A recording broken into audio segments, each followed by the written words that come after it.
Direction la Tunisie où les travaux sur la future constitution se terminent.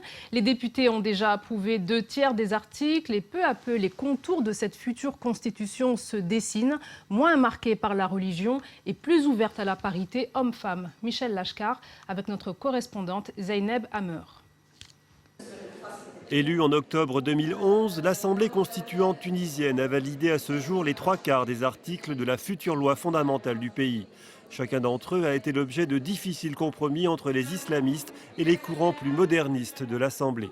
Selon le préambule de la Constitution, l'État est le gardien de la religion. Il garantit la liberté de conscience et de croyance.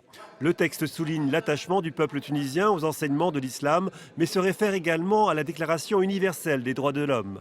Une disposition exceptionnelle dans le monde arabe, votée dans une assemblée dominée par le parti Ennahda, issu des frères musulmans. Dans cette constitution, il y a d'excellentes choses.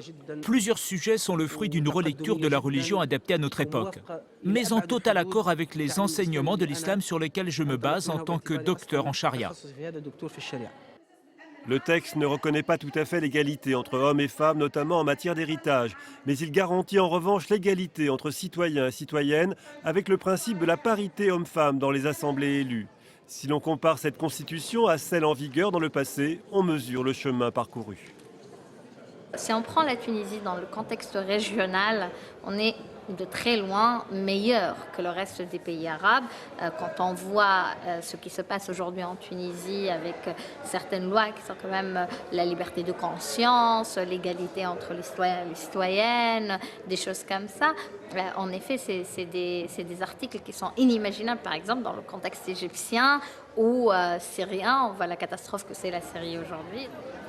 Une constitution qui a permis un débat en profondeur sur les valeurs de la société tunisienne. Les travaux devaient se terminer le 14 janvier, date du 3e anniversaire de la révolution tunisienne et du printemps arabe.